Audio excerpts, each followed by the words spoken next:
누가복음 17장 1절에서 10절의 말씀입니다. 봉독하겠습니다. 예수께서 제자들에게 이르시되 실족하게 하는 것이 없을 수는 없으나 그렇게 하게 하는 자에게는 화로다. 그가 이 작은 자 중에 하나를 실족하게 할진대 차라리 연자맷돌이 그 목에 매어 바다에 던져지는 것이 나으리라. 너희는 스스로 조심하라. 만일 내 형제가 죄를 범하거든 경고하고 회개하거든 용서하라. 만일 하루에 7번이라도 내게 죄를 짓고 7번 내게 돌아와 내가 회개하노라 하거든 너는 용서하라 하시더라. 사도들이 주께 여짜오되 우리에게 믿음을 더하소서 하니 주께서 이르시되 너희에게 겨자씨 한 알만한 믿음이 있었더라면 이 뽕나무더러 뿌리가 뽑혀 바다에 심기어라 하였을 것이요 그것이 너희에게 순종하였으리라. 너희 중 누구에게 밭을 갈거나 양을 치거나 하는 종이 있어 밭에서 돌아오면 그더러 곧 와 앉아서 먹으라 말할 자가 있느냐? 도리어 그더러 내 먹을 것을 준비하고 띠를 띠고 내가 먹고 마시는 동안에 수종 들고 너는 그 후에 먹고 마시라 하지 않겠느냐? 명한 대로 하였다고 종에게 감사하겠느냐? 이와 같이 너희도 명령받은 것을 다 행한 후에 이르기를 우리는 무익한 종이라 우리가 하여야 할 일을 한 것뿐이라 할지니라. 아멘. 오늘 우리가 읽은 본문 말씀은 앞뒤의 문맥과 잘 이어지지 않는 것처럼 보이는 좀 독특한 이야기들이 나열된 것처럼 보이는 말씀입니다. 오늘 일단 우리가 읽었던 말씀들을 한번 쭉 살펴보면 이런 내용들이 들어 있습니다. 처음에는 실족해하는 문제를 예수님께서 제자들에게 가르쳐주고 계시죠. 누군가를 실족해하는 것, 그로 하여금 범죄하게 되도록 유혹에 빠뜨리는 것, 시험에 들게 하는 것은 굉장히 심각한 문제다. 차라리 내가 누군가를 시험에 빠지게 할지언정 나 스스로가 연자맷돌을 메고 바다에 뛰어드는 편이 훨씬 낫다고 할 만큼 그렇게 누군가를 시험에 들게 하는 것, 누군가를 죄짓게 만드는 것은 하나님 앞에 굉장히 무서운 죄다라고 여겨질 수 있다라고 하는 이야기가 1절과 2절에 등장을 하고 있고요. 3절과 4절에는 죄를 용서하는 문제가 등장을 합니다. 누군가 죄를 짓거든 그 사람을 경고하고 회개하거든 용서하라 이렇게 예수님께서 말씀을 하시죠. 어떤 사람이 범죄하면 우리는 그 사람을 정죄하기보다는 그 사람을 잘 타일러서 회개하게 도와주고 회개하면 그 사람의 죄가 없었던 것처럼 대해서 용서를 베풀어라. 얼마만큼이나 용서를 베풀어야 하느냐? 그 사람이 하루에 7번이나 너에게 죄를 짓고 범죄하고 돌아와서 내가 회개하노라 라고 말하면 7번 다 용서해 줘라. 그러니까 그 회개를 무제한으로 받아서 용서를 무제한으로 베풀라라는 이야기가 3절과 4절에 나와 있죠. 그리고 나면 또 뜬금없이 제자들이 선생님 우리에게 더 큰 믿음을 주세요 라고 이제 예수님에게 제자들이 큰 믿음을 달라고 요청하는 대목이 나오는데요. 거기서도 예수님께서는 무슨 그래 더 큰 믿음을 얻으려면 이런 수양을 좀 하는 게 좋겠다 이런 식으로 나오시지 않고 너희에게 만약 겨자씨만한 믿음이 있었더라면 불가능한 것이 없을 것이다 라고 대답을 주시죠. 제자들은 이미 자기들이 믿음이 있다는 것을 전제하고 우리들은 믿음이 있긴 있지만 믿음이 좀 작으니 큰 믿음으로 우리의 믿음을 좀 자라게 해주십시오라고 요구하고 있는 것처럼 보이는데 예수님께서는 아니다 너희들은 진실된 참된 믿음이 없는 것 같다. 만약에 너희들에게 참된 믿음이 있다면 그 참된 믿음이 아무리 작다 할지라도 겨자씨같이 작은 것이라 할지라도 그것이 역사하여 그 믿음이 하는 일의 결과들을 너희들이 보게 될 것이다 라고 말씀을 하고 있는 것이죠. 그리고 나면 또 굉장히 생뚱맞게 다음 단락으로 넘어가는데 그 무익한 종의 비유가 나옵니다. 너 한번 들어봐라. 어떤 사람에게 종이 있어서 밭에서 열심히 일하고 돌아오면 야, 너 밭일하고 돌아오느라고 참 지치고 힘들지? 앉아서 밥 먹어 내가 밥 차려줄게 라고 말할 주인이 어디 있겠느냐. 주인이면 종이 그렇게 일하고 돌아온 것을 당연하게 생각해서 일하고 돌아왔느냐? 나 이제 밥 먹으려고 하니까 좀 수발 좀 들어다오 라고 요구하고 그렇게 수발을 다 들고 나면 종이 자기는 마땅히 해야 될 일을 했을 뿐입니다 라고 스스로 그렇게 생각하는 것이 당연한 법이다 라는 이야기들을 합니다. 이런 이야기들은 굉장히 어떻게 보면 일관된 주제로 이어지지 않는 것처럼 보여서 꽤 많은 수의 성경학자들이 이 단락을 누가가 별 생각 없이 그 일관된 기준 없이 예수님의 말씀들을 이렇게 모아서 소개하고 있는 그 별 의미 없는 한 단락으로 평가하기도 하는 그런 부분입니다. 그러나 우리는 누가가 얼마나 세심한 기록자였는지를 잘 알고 있죠. 누가복음 1장 3절에 보면 누가는 1절부터 보죠. 우리 중에 이루어진 사실에 대하여 처음부터 목격자와 말씀에 일꾼된 자들이 전하여 준 그대로 내력을 저술하려고 붓을 든 사람이 많은지라. 그 모든 일을 근원부터 자세히 미루어 살핀 나도 데오빌로 각하에게 차례대로 써보내는 것이 좋은 줄 알았으니 라고 말해서 누가가 이 누가복음을 저술할 때에는 굉장히 분명한 목적을 가지고 이미 기존에 수집된 자료들 그리고 예수님의 말씀으로 알려진 많은 말씀들을 자세히 살펴서 일정한 차례를 가지고 저술의 어떤 그 목적을 이루는 방식으로 기록들을 세심하게 배열하겠다라고 말하는 것을 보게 됩니다. 그러면 이 말에 따르면 오늘 우리가 읽은 본문도 연관성이 없는 일관성이 없는 여러 개의 말씀들을 그냥 한데 묶어서 던져주고 해석은 너희들이 알아서 해라 라고 누가가 말하고 있는 것이 아니라 일관된 어떤 흐름을 찾아서 발견되지 않는다면 일관된 흐름이 있을 거다라는 가정하에 열심히 이 네 가지의 서로 다른 것 같은 이야기들을 묶는 하나의 틀을 발견하려고 애써야 하는 것이 이것을 읽는 누가복음을 읽는 자의 마땅한 자세다라고 생각해야 할 것입니다. 만약에 누가가 정말 자기도 잘 모르겠는 알쏭달쏭한 예수님의 여러 가지 이야기들을 그냥 뒤죽박죽인 채 어록으로 제시하려고 했다면 아마 누가의 성격상 아예 기록에서 빼면 뺐지 그렇게 넣지는 않았을 거다라고 저는 생각하고 여러분들도 그렇게 생각하면서 이 본문이 어떻게 엮여지는지를 한번 생각해 봐야 될 것입니다. 먼저 1절과 2절에서는 아까 살펴본 대로 실족해 하는 문제를 다루고 계십니다. 누군가를 실족해 하는 것은 차라리 스스로 맷돌을 목에 달고 깊은 바다로 다이빙하는 것이 나을 정도로 그렇게 무서운 일이다 라고 말하고 있고 3, 4절에서는 죄의 문제를 다루는데 죄 지은 사람을 얼마만큼 용서해야 되는가 하는 문제를 다루고 있습니다.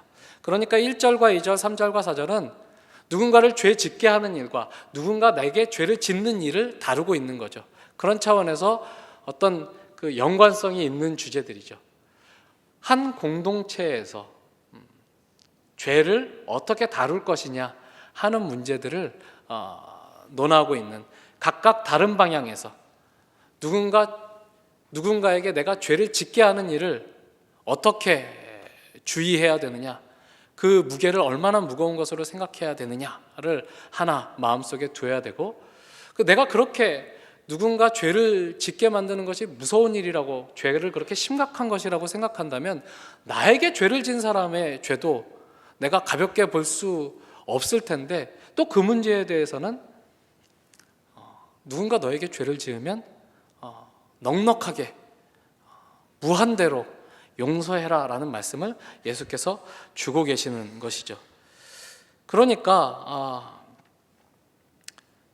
공동체 안에서 죄를 다루는 방식을 예수님께서 가르치시는데, 죄를 다루되, 죄를 심각한 것으로 다루되 죄를 진 죄인을 제거하는 방식으로 죄의 문제를 다루는 것이 아니라 그 사람을 없애버려서 이 죄의 문제를 해결하는 방식으로 죄의 문제를 다룰 것이 아니라 한 사람을 살리는 방향으로 이 죄의 문제를 다루어 가야 된다라는 공통된 어떤 주제가 1, 2, 3, 4절에 깔려 있는 것입니다.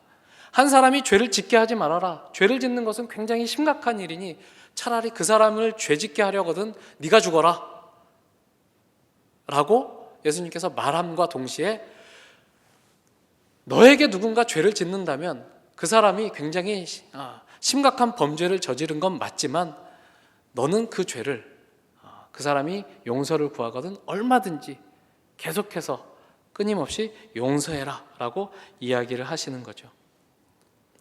그리고 이제 5절로 넘어가면 갑자기 제자들, 사도들이 주님께 주님 우리에게 믿음을 더해 주십시오라고 요청을 합니다. 왜 갑자기 믿음을 더하소서라고 했겠느냐라는 이 질문은 잠깐 접어두고 이 요청에 대해서 예수님께서 주신 답을 한번 살펴볼 필요가 있습니다. 6절에서 예수님께서는 대답하시기를 너희에게 겨자씨만한 믿음이 있었더라면 불가능한 일이 없을 것이다 라고 답을 하십니다. 유진 피터슨이 쓴 메시지 성경에는 깨알 만한 믿음이라도 있다면 이렇게 이제 묘사를 하고 있습니다. 우리는 겨자씨 하면 이렇게 감이 잘 없죠. 차라리 깨알이 늘 음식에서 잘 보는 것이고 작다고 늘 여기는 것이죠. 그 깨알 만한 좁쌀 만한 믿음이라도 있으면 너희들 뽕나물, 땅에 심겨져 있는 뽕나물을 뽑혀서 바다에 던지우라고 말만 해도 그렇게 될 것이다 라고 말씀을 하십니다. 이 말씀은 믿음을 크게 해달라는 제자들의 요청에 대한 답이었습니다. 그런데 예수님은 그들에게 너희들의 믿음이 크고 작고 하는 문제가 아니라 일단 겨자씨만큼이라도 참된 믿음이 있느냐 없느냐 하는 것들을 돌아봐야 될 문제다. 만약 너희들에게 참된 믿음이 아주 조금이라도 있다면 그 믿음이 어떤 영향력을 발휘할 것이다 라고 말씀해 주고 있는 거죠. 그리고 바로 이어서 단락의 구분이 전혀 없이 5절과 6절에 이 뜬금없는 질문과 답을 주고받은 이후에 전혀 단락의 구분이 없이 또 다른 주제, 그 무익한 종의 비유로 이야기를 예수님께서 들어가십니다. 만일 이것이 명백히 다른 주제를 다루고 있는 내용이었다면 누가는 분명히 어떤 다른 도입 문구를 삽입해서 여기서는 주제가 조금 전환된다라는 표시를 우리에게 남겼을 것입니다. 그러나 그런 단락의 구분이 전혀 없는 상태로 예수님의 이야기는 너희에게 겨자씨만한 믿음이 있다면 불가능한 일이 없을 것이다 라고 말씀하신 그 말씀에 바로 뒤이어서 너희는 종이다. 종은 자기가 한 일에 대해서 어떤 그 인정을 받으리라는 기대를 애초에 갖지 않는 존재다라고 말씀을 이어가고 계시는 것을 봅니다. 주인이 명령하면 당연히 해야 되는 것이고 그런 차원에서 주인이 시킨 일을 한 것에 대해서 특별한 인정과 보상을 기대할 수 없는 존재가 바로 종이다라고 말해서 너희는 그렇게 하나님 앞에서 무익한 종으로 너희 스스로를 자리매김해야 된다라고 예수님께서 말씀하시는 거죠. 이렇게 묶여지지 않는 이 전체의 대화를 한번 묶어보도록 하겠습니다. 예수님께서는 대화를 시작하시면서 죄의 문제를 다루고 계십니다. 어떤 공동체 속에서 한 지도자가 죄를 어떻게 다뤄야 되는가를 가르쳐 주시는 내용인 것 같습니다. 누군가를 범죄하게 하는 문제는 마치 자기 목숨이 왔다 갔다 할 정도로 중대한 문제로 생각해라 라고 예수님께서 말씀하셨고, 그래서 늘 스스로 조심해라. 왜? 나로 말미암아 다른 사람이 시험에 들거나 범죄하는 일이 없도록 스스로 조심해라 라고 3절 전반부까지 첫 번째 이야기를 하신 후에 두 번째 문제로 넘어가는 것이죠.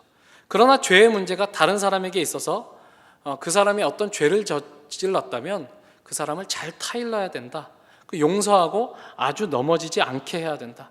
더구나 그 사람이 너에게 죄를 지은 사람이라면 그 사람이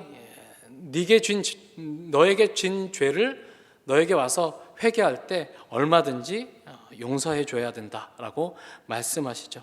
그 죄에 대한 이런 가르침, 한편으로는 내가 나로 말미암아 다른 사람이 죄를 저지르는 일을 너의 목숨을 위태롭게 할 만큼 위험한 일처럼 받아들여서 심각한 주제로 생각해라라는 것과, 한편으로는 너에게 죄를 지은 사람이 너에게 용서를 구할 때는 무제한적으로 용서를 베풀어라 라는 이 죄에 관한 가르침을 듣고 하나님 그건 우리의 힘으로는 가능하지 않은 문제인 것 같습니다 라고 제자들이 생각했다라고 여겨진다는 것이죠.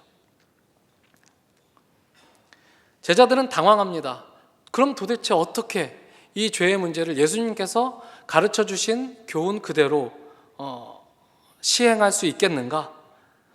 제자들은 자신들이 가지고 있는 현재의 상태로서는 어떤 경우에도 다른 사람들로 하여금 시험을 들게 하는 일이 발생하지 않게 하거나 또 어떤 사람이 나에게 잘못한 것을 무제한적으로 하루에도 7번씩 용서해 줄 만한 그런 능력이, 그런 믿음이 자신들에게 없음을 인정하고 있는 셈입니다. 그래서 믿음을 더해달라고 요청하는 것이죠. 제자들은 예수님께 예수님 우리는 너무나 한계가 분명한 사람들입니다. 우린 그렇게는 못합니다. 하나님 그러니까 우리를 조금 더 훌륭한 존재로 격상시켜 주십시오.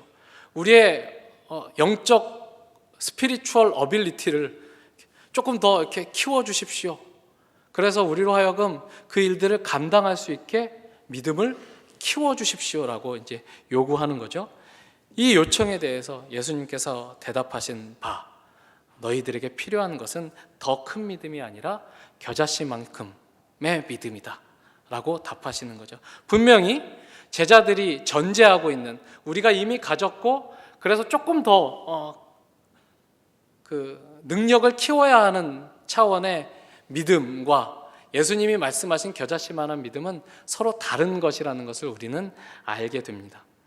단어는 같은 단어를 쓰고 있지만 전혀 다른 개념을 말하고 있는 것이죠. 제자들이 요청하는 더 큰 믿음, 나의 능력이 조금 더 업그레이드 되어서 내가 가지고 있는 신앙적인 어떤 의지가 조금 더 강해진다고 해서 이 문제는 해결되지 않는다라는 것입니다. 필요한 것은 그들이 생각하는 식의 더 큰 믿음, 더 큰 능력이 아니라 예수님께서 말씀하신 겨자씨만한 믿음이라는 거죠. 그럼 그 겨자씨만한 믿음이 무엇이냐? 그것이 있으면 무슨 일이 일어나느냐?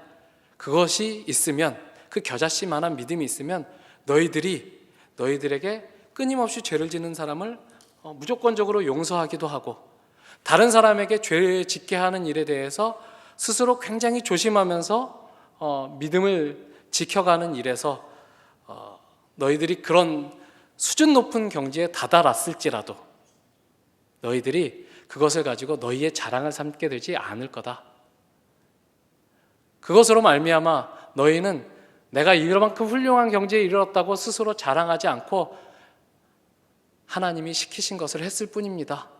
나는 그냥 무익한 종입니다. 내가 이것을 했다고 해서, 내가 어떤 사람을 무한대적으로 용서했다고 해서, 내가 어떤 사람이 죄 지을까 심히 걱정해서 그 사람들이 죄를 짓지 않도록 최선의 노력을 다해서 한 사람을 케어한다고 했을지라도 그것은 내가 자랑할 내용이 아닙니다라고 답할 것이다 라고 이어진다는 이야기죠. 그러면 이 믿음은 이제 이 17장 1절에서 10절까지 이어지는 여러 개의 파편화된 것처럼 보이는 이 전체의 내용들을 엮는 핵심적인 내용은 예수님이 말한 겨자씨 같은 믿음, 겨자씨만한 믿음은 도대체 무엇이냐 하는 것을 밝히는 데 있을 것입니다. 그 힌트가 그 다음 단락에서 이어지는 11절 이하의 사건에서 소개가 되고 있습니다. 11절 이후의 말씀을 보시면 예수께서 예루살렘으로 가실 때 사마리아와 갈릴리 사이로 지나가시다가 한 마을에 들어가시니 나병 환자 10명이 예수를 만나 멀리 서서 소리를 높여 이르되 예수 선생님이여 우리를 불쌍히 여기소서 하거늘 보시고 이르시되 가서 제사장들에게 너희 몸을 보이라 하셨더니 그들이 가다가 깨끗함을 받은지라. 그 중에 한 사람이 자기가 나은 것을 보고 큰 소리로 하나님께 영광을 돌리며 돌아와 예수의 발 아래에 엎드려 감사하니 그는 사마리아 사람이라. 예수께서 대답하여 이르시되 10사람이 다 깨끗함을 받지 아니하였느냐? 그 9은 어디 있느냐? 이 이방인 외에는 하나님께 영광을 돌리러 돌아온 자가 없느냐 하시고 그에게 이르시되 일어나 가라 내 믿음이 너를 구원하였느니라 하시더라. 여기에서 우리가 힌트를 발견할 수 있습니다. 10명의 나병 환자를 고치신 사건이 그 다음에 등장을 합니다. 그 중에 한 명은 사마리아인이었고, 그 사마리아인이었던 한 명만이 예수님께서 치료해 주신 것에 대해서 이 일은 하나님께서 예수를 통하여 내게 베풀어 주신 놀라운 은혜의 사건이다 라고 고백하고 하나님을 찬송하며 예수의 발 앞에 엎드려 영광을 돌리는 것을 우리가 보게 됩니다. 그런 그에게 예수님께서 칭찬하시면서 내 믿음이 너를 구원하였다, 일어나 가라 라고 말씀하시는 것을 보게 되죠. 여기에서 이 사마리아 출신의 나병 환자는 자신의 믿음을 통해서 육체의 질병만 고침받았을 뿐 아니라 예수 그리스도를 통하여 구원을 선포받습니다. 나머지 9명도 똑같이 육체적으로는 그 나병이 깨끗함을 얻는 놀라운 기적을 경험했지만 그 10명 중에서 유일하게 이 사람만이 예수님으로부터 평안히 가라, 내 믿음이 너를 구원하였다 하는 어떤 구원의 선포를 직접 듣게 됩니다. 도대체 무엇이 이 사마리아 출신의 나병 환자로 하여금 가던 길을 돌이켜서 다시 예수께 돌아가 예수의 발 앞에 무릎을 꿇게 했을까요? 엎드리게 했을까요? 그는 자신의 나병이 치유받았다는 사실을 분명히 인지했습니다. 그리고 자신의 나병이 치유받았다는 사실을 인지했을 때 이 일은 우연히 일어난 사건이 아니라 하나님께서 내게 특별한 은혜를 베푸신 사건이구나라는 확신을 가지게 되었고, 그리고 하나님이 예수 그리스도를 통하여 나를 고치셨다라는 사실을 인정해서 그 분명한 이해를 가지고 발걸음을 돌이킵니다. 그래서 자신을 고쳐주신 분, 하나님의 그 긍휼하심을 자신에게 선포한 그 예수의 발 앞에 엎드려서 하나님께 영광을 돌렸던 것이죠. 이것이 그가 가지고 있는 믿음입니다. 그렇다면 이 사마리아 나병 환자를 통해서 발견할 수 있는 믿음의 내용은 무엇입니까? 믿음은 하나님이 하시는 일을 발견하는 것이라는 것이죠. 하나님이 일하신다는 사실을 보는 것입니다. 하나님이 일하신다라는 사실을 받아들이는 것, 그것이 내게 일어났다라는 사실을 인정하는 것이라고 믿음을 설명할 수 있을 것입니다. 믿음은 내가 주도권을 갖고 내 능력이 극대화되는 것이 아닙니다. 제자들은 그렇게 생각을 했죠. 믿음을 자신의 어떤 영적인 능력, 척도라고 생각한 것입니다. 그래서 하나님, 이 척도의 눈금을 좀 늘려주십시오. 그러면 한번 해볼 만하겠습니다. 예수님, 내가 좀 더 큰 능력을 가질 수 있도록 도와주십시오 라고 요구했던 것이고, 예수님은 그런 식으로 너희들의 능력이 개선되고 확장되는 것이 믿음이 아니라, 믿음은 하나님이 일하신다는 사실을 받아들이는 것, 믿음은 하나님이 너희 속에서 지금 역사하고 계신다는 사실을 인정하는 것이다 라고 그 다음 사건을 통해서 밝혀 보여주고 계시는 것입니다. 그래서 내가 만들 수 없는 것이 내게 결과되고, 그래서 내 것이라고 주장할 수 없는 어떤 일들이 내게서 일어나 그것을 내 자랑으로서 갖는 것이 아니라 하나님을 향해서 은혜와 감사로 인지하는 것, 그것이 바로 믿음이다라고 우리는 이해할 수 있는 것입니다.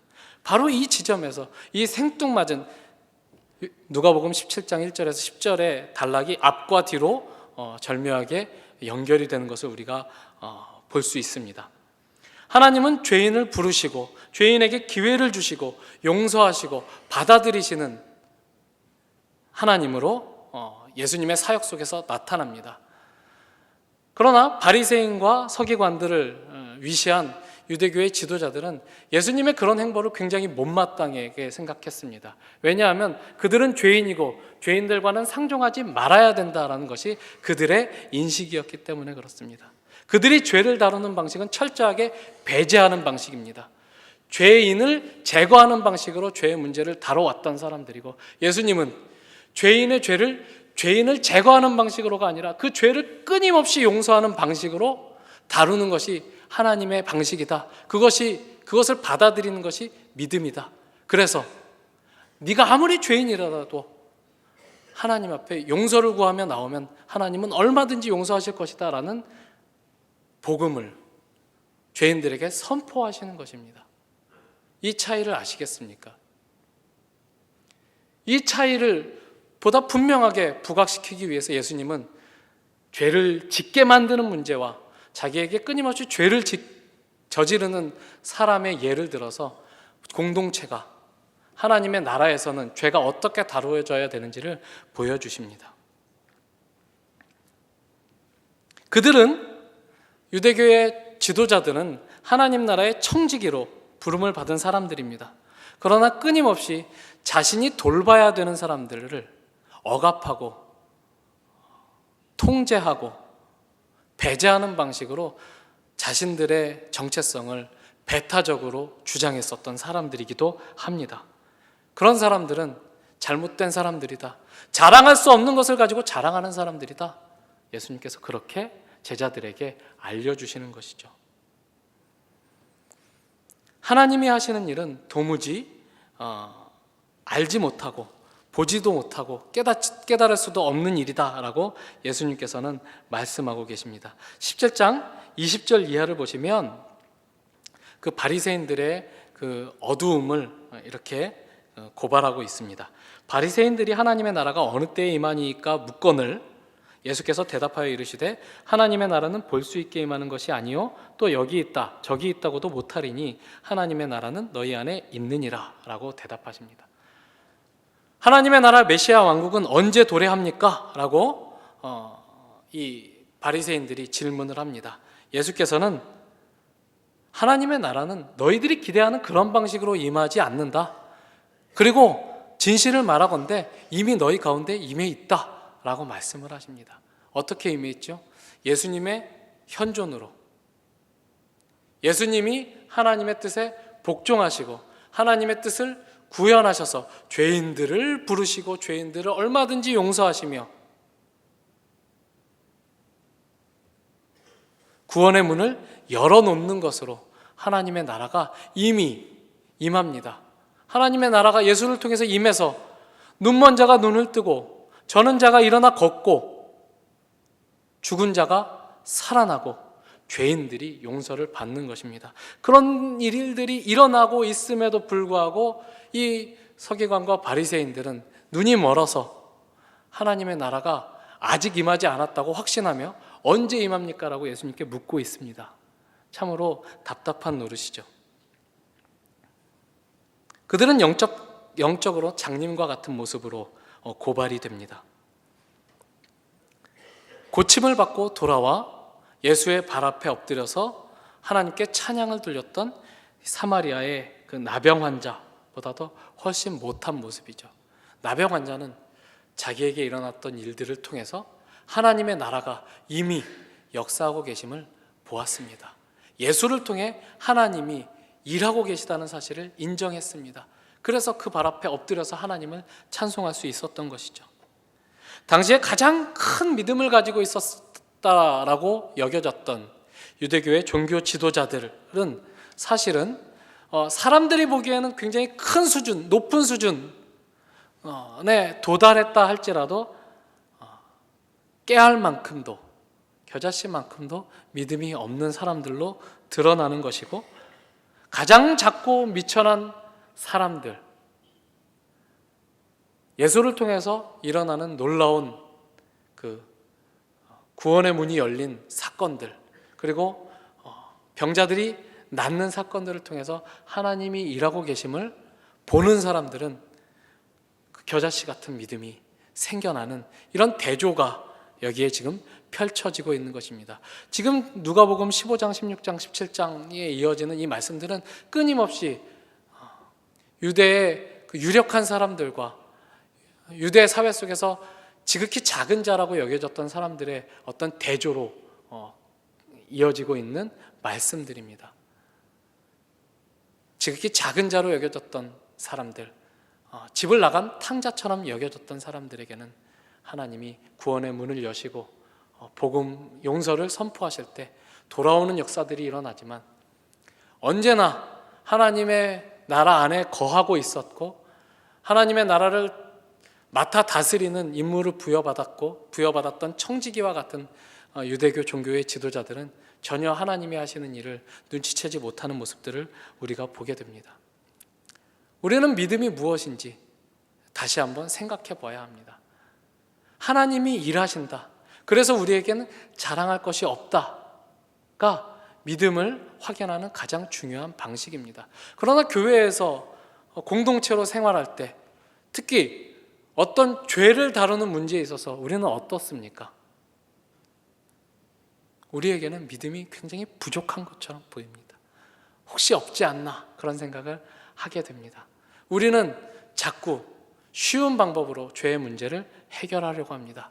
없애버리고 내쫓아버리고 배제하는 방식으로 죄의 문제를 해결하려고 합니다만 하나님은, 예수님은 그렇게 하지 않으신다는 것이죠.